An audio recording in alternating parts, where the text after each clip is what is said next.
We are live. Welcome to Healthify. Welcome to Healthify Healthpreneur Health Talk series. And today's topic is kidney health and understanding the levels of creatinine. And to discuss about this topic, we have with us on panel the eminent member of our Healthify community, Dietitian Dipali. I welcome you, Dietitian Dipali, here in this live session. Thanks, ma'am. Most welcome, dear. Thanks for coming and spending some time with us. And I would like you to please introduce yourself. Yes, ma'am. Hi, I'm Dietitian Dipali, and I have done my graduation in sports nutrition and physiotherapy, and also I have done my PG diploma in sports nutrition and dietetics, and I have 4 years of experience in this field. Wow, very nice, Dipali. And ऐसा क्या हुआ, क्या चीज आपको inspire की जो आपने specialisation किया किडनी हेल्थ पे, उस पे वर्क कर रहे हो? Ma'am, actually, my specialization is on female health. Okay. Actually. Okay. And I have decided kidney health topic for today because I have many kidney stones patient in my home also. So that's why I decided to do a topic on kidney health. Thank you dietitian Deepali कि आप अपनी ये knowledge सबसे share कर रहे हैं कि आप जैसे अदर डाइटिशियंस, हेल्थ कोचेस और साथ ही साथ जो किडनी हेल्थ से उनको कोई भी चैलेंजेस आ रहा है उनके लिए बहुत ज्यादा हेल्पफुल हो और बेनिफिशियल हो। Thank you dietitian Deepali. और आई एम ग्लैड कि आप हेल्थीफाई हेल्थप्रेन्योर्स कम्युनिटी के एक एमिनेंट मेंबर हो, तो आप उसके बारे में शेयर करोगे कि आपको हेल्थीफाई कम्युनिटी में कैसा लग रहा है और वहां से आपको क्या बेनिफिट्स मिल रहे हैं? First thing, I'm very blessed that I am a member of Healthify community, and the knowledge shared with us by mentors and our seniors is very precious for us. And I'm learning a lot thing from you all, also with community members. So I'm very grateful to having in a Healthify community. Okay, thank you, Dietitian Dipali. आप कहाँ से reside करते हो? Where are you from? I'm from Jalgaon, Maharashtra. Jalgaon, Maharashtra. Wow. But now I'm relocated at Pune. Okay, you're residing at Pune. Fine. So today's topic is kidney health. तो हम अपने session को start करते हैं. तो definitely सबसे पहला question है कि what exactly is creatinine and why is it important to people to be aware of it? Actually, ma'am, creatinine it's a waste product of creatine. Creatine एक प्रोटीन होता है जो हमारी मसल्स में होता है, एंड जब वो क्रिएटिन का ब्रेकडाउन होता है देन वो क्रिएटिनिन फॉर्म करता है, एंड जब वो क्रिएटिनिन एक्सेस में फॉर्म होता है, बेसिकली जो क्रिएटिनिन होता है वो हमारी किडनीज फ्लश आउट करती है, एंड जब हमारी किडनीज क्रिएटिनिन को फ्लश आउट करने में कर नहीं पाती है, तब हमारी जो ब्लड टेस्ट है उसमें हमारी जो क्रिएटिनिन की लेवल्स है वो हायर साइड पे दिखाता है। सो एंड इसकी वजह से जो क्रिएटिन है वो कम होना चाहिए, हमारी उसका जो प्रोडक्शन है वो कम होना चाहिए, एंड हमें जो सप्लीमेंट्स है वो भी कम यूज करनी चाहिए। ओके, तो एग्जैक्टली क्रिएटिनिन जो है वो हमारी बॉडी से फ्लश आउट होना चाहिए एज ए वेस्ट प्रोडक्ट है, जो वैसे मोस्टली जब हमारा मसल मेटाबॉलिज्म होता है उस समय क्रिएटिन फॉस्फेट बनता है जिसके थ्रू मसल्स को एनर्जी मिलती है, और उस टाइम पे जब ब्रेकडाउन होता है तो क्रिएटिनिन हमारे बॉडी से फ्लश आउट होना चाहिए, जो कि नहीं हो पाता है एंड उसकी वजह से हाई क्रिएटिनिन डेवलप होता है हमारी ब्लड सेल्स में होता है। तो how prevalent is high creatinine levels and who is most at its risk?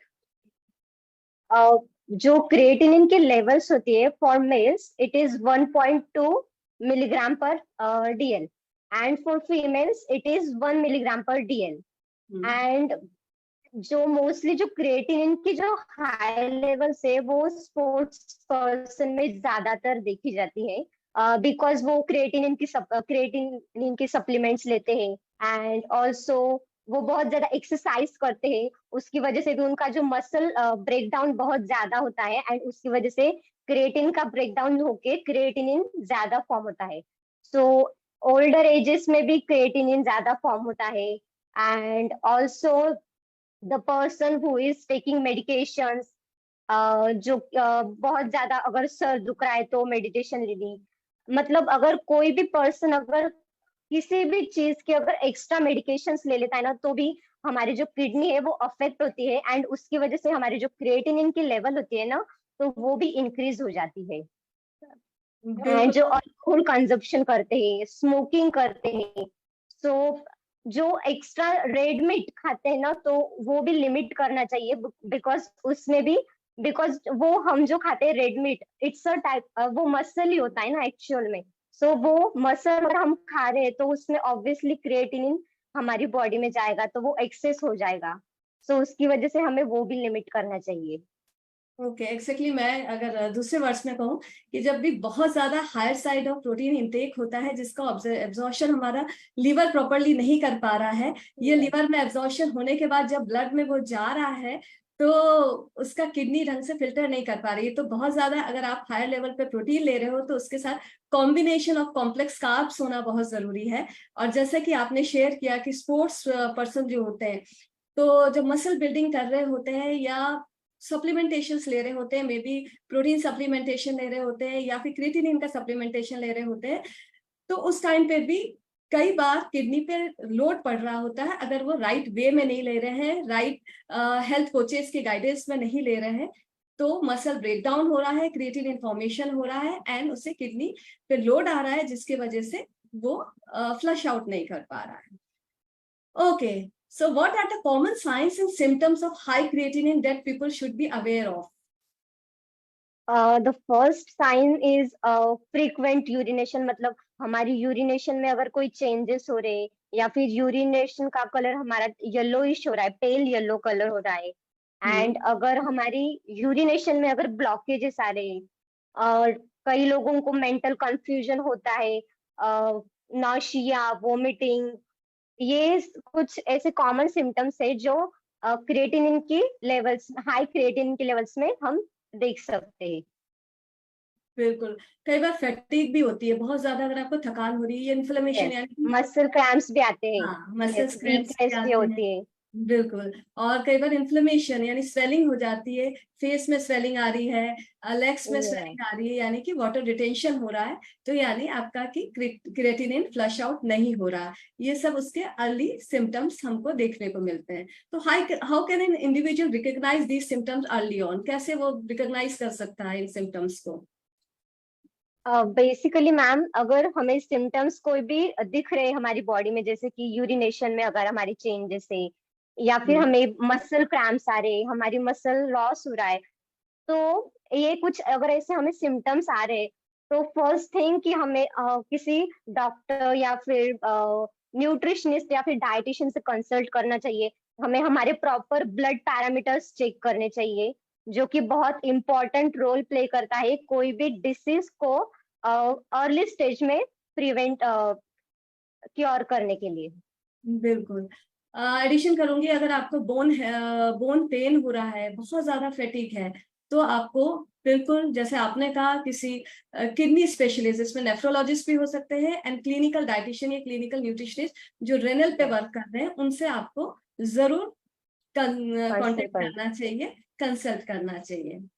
Okay, so what are the key risk factors associated with the high creatinine levels? The key risk factors are obviously are supplements, because supplements मतलब एक term है, there is pill for, actually I don't know, but I just forgot, but एक term है कि किसी भी आप mute हो कोई गए भी पिल हो। की। हेलो, हाँ हाँ, I am now audible? yeah, you are right. Yes. So जो कोई भी डिसीज होता है, उसकी हर डिसीज की कोई भी पिल नहीं होती है, बट हर पिल के पीछे एक डिसीज होता है। सो बहुत अच्छी चीज बोली आपने। हाँ। तो यस, तो हमें जो हमारी जो मेडिकेशंस होती है उस पे जरूर कंट्रोल करना चाहिए। एंड अल्कोहल का कंजम्पशन हमें लिमिट करना चाहिए या फिर अवॉइड करना चाहिए। स्मोकिंग हमें बिल्कुल भी करनी चाहिए बिकॉज वो हमारे लंग्स को भी डैमेज करती है। एंड उसी के साथ जो लोग नॉन वेज खाते हैं तो वो उन्हें लिमिट करना चाहिए ऑब्वियसली। बिल्कुल।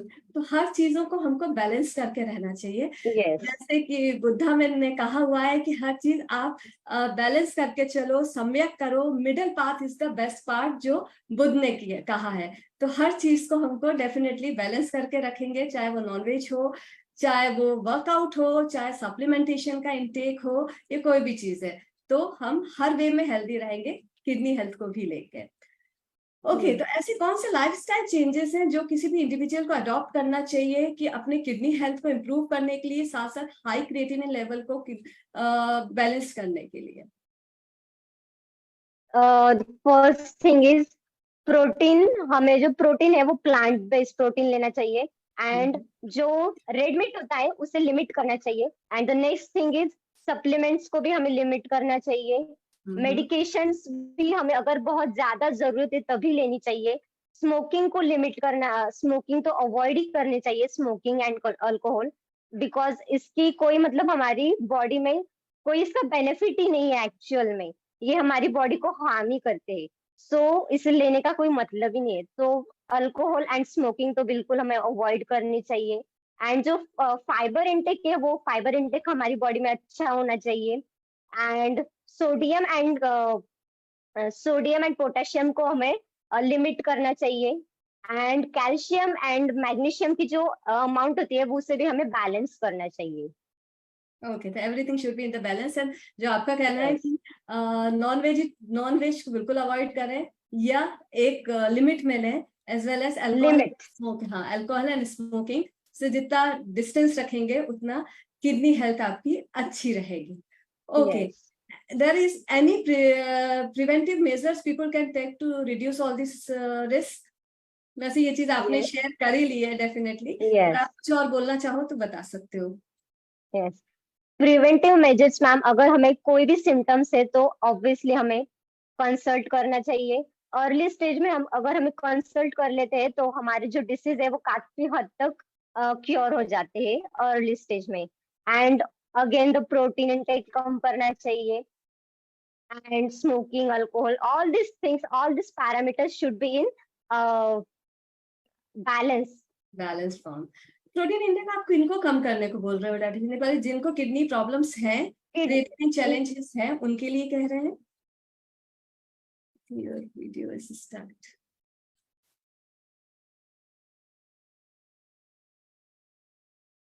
दीपाली, आपका वीडियो स्टार्ट है।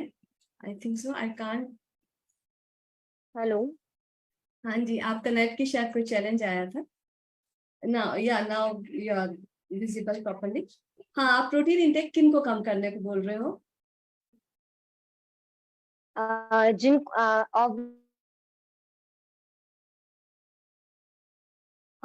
डाइटिशियन दीपाली के साथ शायद कुछ नेट चैलेंजेस हैं जिसकी वजह से वो हमें रिजॉइन करेंगी।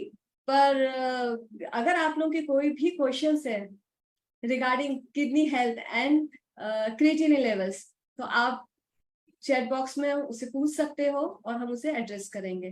Deepali is back. दीपाली आपका, yes Deepali. Yes ma'am, am I audible? Yeah, you are audible, sorry visible. Ma'am. It's okay. It's fine. So where can people find reliable information and resources about this topic? Obviously from dietitians, doctors and nutrition experts, because क्योंकि वो जो diet plan देते हैं, जो medications देते हैं, वो customise होती है, उनकी बॉडी के हिसाब से होती है। Because everyone has a different body. हर के जरूरी नहीं है कि किसी को अगर कोई चीज करे, बिकॉज सबकी बॉडी डिफरेंट है। सबको डिसीजेस भी अलग होती है। किसी को अगर एक डिसीज सेम भी है बट उसके जो अलग प्रॉब्लम्स होते हैं वो बहुत ज्यादा डिफरेंट होते हैं। तो ऑब्वियसली हमें डॉक्टर से या फिर न्यूट्रिशनिस्ट से, डाइटिशियन से कंसल्ट करना चाहिए। बिल्कुल ठीक बोला आपने। और ऐसे कौन से मिथ्स हैं, मिसकंसेप्शन जो हमें किडनी हेल्थ से या क्रिएटिनिन लेवल्स के बारे में सुनने को मिलते हैं, जिसे आप डिबंक करना चाहते हो? द फर्स्ट इज कि बहुत लोगों का ये मिसकंसेप्शन है कि जो लोग बहुत ज्यादा यूरिनेट करते हैं, बहुत ज्यादा यूरिनेशन मतलब यूरिनेशन करते हैं, तो वो उसकी उससे किडनी हेल्थ अच्छी होती है। ये बहुत ज्यादा मिसकंसेप्शन है कि वो बार बार वॉशरूम जाना ये एक अच्छी बात है, but it's not correct. And the another thing is कि जो लोग सोडा पीते हैं तो ये किडनी हेल्थ के लिए अच्छा है, ये भी एक बहुत बड़ा मिसकंसेप्शन है। एंड किडनी किडनी के रिलेटेड जो इश्यूज होते हैं वो सिर्फ ओल्डर एज में होते हैं। तो ये कुछ ऐसे मिथ्स है जो हमें डिबंक करने चाहिए obviously, because it's not right. It's not right, right information नहीं है, क्योंकि ये हमारे पास भी बहुत आता है कि बियर पी लेते हैं जिससे कि किडनी स्टोन रिमूव हो जाएंगे। ये क्रिएटिनिन यस। लेवल क्योंकि स्टक हो रहा है, ये यूरिक एसिड बढ़ रहा है, तो उससे वो फ्लश आउट हो जाएगा। पर डेफिनेटली अल्कोहल आपको नुकसान ही करेगा, किडनी हेल्थ के लिए भी नुकसान करेगा, और अदरवाइज भी liver and all over health में आपको टॉक्सिक ही है अल्कोहल किसी भी वे में। और सोडा भी बिल्कुल टॉक्सिक है, इसे भी अवॉइड करना बेटर है। साथ ही साथ जैसे आपने बात की कि डेफिनेटली कई बार हम गूगल से, यूट्यूब से बहुत सी ऐसी चीजें इंफॉर्मेशन लेते हैं और उसको अपनी लाइफ में इस क्रिटिकल टाइम पे भी यूज कर लेते हैं। जैसे कि क्रिएटिनिन लेवल हायर साइड है तो उसमें हमेशा बोलेंगे कि आप क्लिनिकल डाइटिशियन या फिर नेफ्रोलॉजिस्ट से मिलो। आप ये दोनों के साथ आप अपनी डाइट प्लान करो, एज वेल एज अगर कोई मेडिकेशन की रिक्वायरमेंट है तो वो करो। पर उसके जरिए कई बार यूट्यूब से देख लेंगे कि कौन सा पानी पीना चाहिए या कौन सी चीज खानी चाहिए, तो जरूरी नहीं है कि वो आपकी बॉडी को सूट करे, क्योंकि डेफिनेटली सबकी बॉडी डिफरेंट है, सबकी बॉडी के रिएक्शन एंड मेटाबॉलिज्म डिफरेंट होते हैं, तो मे बी वो आपके लिए ज्यादा हार्मफुल हो जाए। ओके, तो how can they spread the awareness and help to stay inform? हमारे जो भी व्यूअर्स हैं, ये हमारे लोग हैं, वो किस तरह से इसकी अवेयरनेस फैला सकते हैं और किस तरह से इन्फॉर्म रह सकते हैं? मैम एक्चुअली अवेयरनेस अवेयरनेस तो वो ऑब्वियसली ऐसे प्रोग्राम्स कर सकते हैं जो हेल्थ रिलेटेड है। डॉक्टर से कंसल्ट, हेल्थ कैंप में जा सकते हैं। तो ये कुछ ऐसी चीजें हैं जो हमें ऑब्वियसली हेल्थ के रिलेटेड अगर कुछ भी नॉलेज है तो डजेंट मैटर कि हमें उस चीज के लिए पे करना पड़े। हेल्थ से रिलेटेड हमें अगर कहाँ पे भी कोई भी इंफॉर्मेशन मिल रही है तो वो हमें जरूर अटेंड करना चाहिए, बिकॉज हमारी जो सबसे पहली प्रायोरिटी है वो हेल्थ है। एंड अगर हेल्थ है तो ही हम सब कुछ कर सकते हैं। सो ऑब्वियसली हमें हेल्थ के रिलेटेड एजुकेशन लेनी ही चाहिए। बिल्कुल लेनी चाहिए, और उसको स्प्रेड भी करनी चाहिए जितना हो यस। सके। ओके दीपाली, कुछ चीजें मैं ऐड करना चाहूंगी इसमें। हेल्थ ऑब्वियसली हमको ये इन्फॉर्मेशन जरूर लोगों तक पहुंचानी चाहिए, और किस किस को और ज्यादा केयर करनी चाहिए। जो भी इंडिविजुअल है जिसको डायबिटीज है, टाइप 2 डायबिटीज है, जिसके शुगर लेवल्स हाई रहते हैं, तो वो एक बहुत ज्यादा रिस्क में होता है कि उसके क्रिएटिनिन लेवल्स ब्लड शुगर में या सीरम क्रिएटिनिन उनका हायर साइड हो सकता है। एज वेल एज जो भी हाइपरटेंसिव पेशेंट्स होते हैं उनके भी क्रिएटिनिन बढ़ने के चांसेस बहुत रिस्क फैक्टर में वो लोग होते हैं।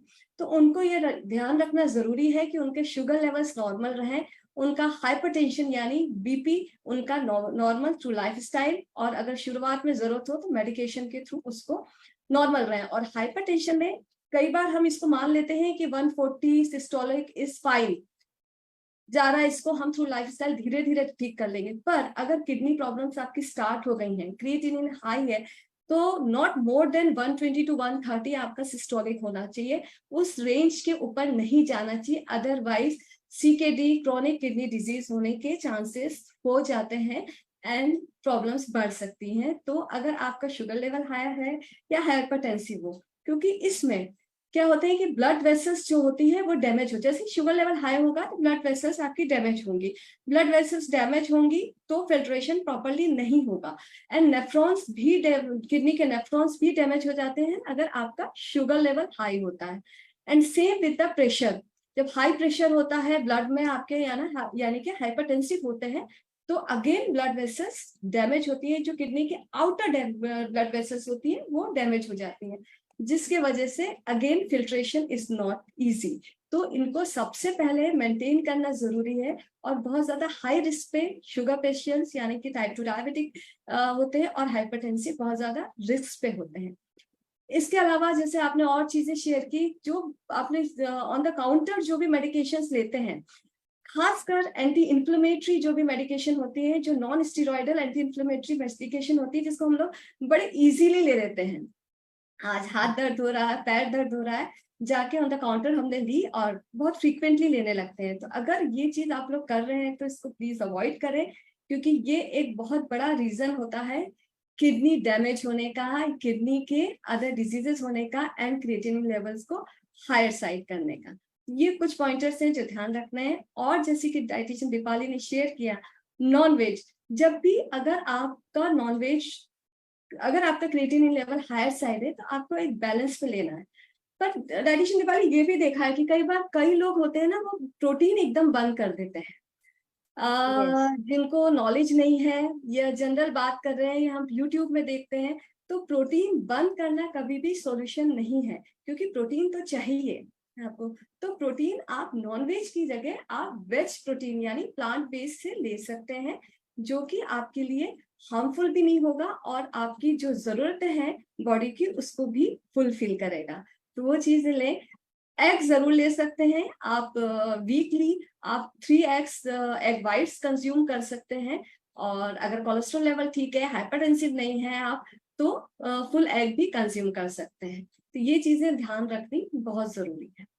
लास्ट में मैं आपसे जरूर बोलूंगी डाइटिशियन दीपाली कि इसको क्विकली आप 1 मिनट पे आप समराइज करो कि आज हमको किडनी हेल्थ को प्रॉपर रखने के लिए और क्रिएटिनिन लेवल को नॉर्मल रखने के लिए क्या क्या चीजें करनी चाहिए। यस, एज आई सेड, जो प्रोटीन की जो हमारी अमाउंट है वो लिमिट होनी चाहिए, लिमिट में होनी चाहिए। एंड प्लांट बेस्ड प्रोटीन को हमें इंक्लूड करना चाहिए हमारी डाइट में। स्मोकिंग एंड अल्कोहल को हमें अवॉइड करना चाहिए। एंड फाइबर का इंटेक हमारी डाइट में बहुत अच्छी अमाउंट में होना चाहिए। पोटेशियम हमारी डाइट में अच्छी होनी चाहिए। एंड कैल्शियम एंड मैग्नीशियम जो होता है वो उसका बैलेंस होना चाहिए हमारी डाइट में। एंड जो भी ऐसे ड्रिंक्स होते, बेवरेजेस होते जैसे कि बियर्स, ये सब जो होते हैं ना, तो वो भी हमें लिमिट करने चाहिए। एंड जो कार्बोनेटेड ड्रिंक्स होते हैं तो वो भी हमें लिमिट करने चाहिए। एंड लिमिट क्या, उसे तो हमें अवॉइड ही करना चाहिए एक्चुअल में। एंड यही कुछ ऐसे पॉइंटर्स है जो हमें हमारी किडनी हेल्थ को किडनी को हेल्दी रखने में बहुत वर्क करते हैं। And the most important thing is hydration. Hydration हमारी किडनी के लिए बहुत ज्यादा जरूरी होता है, बिकॉज अगर हमारी हाइड्रेशन हमारा प्रॉपर नहीं होगा तो जो क्रिएटिनिन है ना वो एक्सक्रीट नहीं होगा। So that's why hydration is very important. Very right, hydration बहुत इंपॉर्टेंट है, जो शायद हम पहले भी भूल गए बोलना कि अगर हाइड्रेशन भी अगर आपका कम होता है, अगर हम पानी कम पी रहे हैं, तो भी क्रिएटिनिन लेवल्स ब्लड सीरम में बढ़ जाते हैं। तो hydration is one of the key factor to remove all the toxins. पर हाँ, कोई भी चीज अति में नहीं करनी है, सबको बैलेंस रखना है, आपको बैलेंस वे में करना है। Balance. Thank you, Dietitian Dipali, for being there with us and sharing so important informations. Definitely सभी लोगों को बेनिफिट मिलेगा। और ये लाइव सेशन है जो कि इसमें रहेगा, लोग इसे देखेंगे, बाद में भी हमारे पास क्वेरीज आ सकती है। Thanks a lot for being there. Thank you. Yes, ma'am. I'm grateful that I have meeting with you. Thank you. It's my pleasure too. Okay, Dipali. Thank you.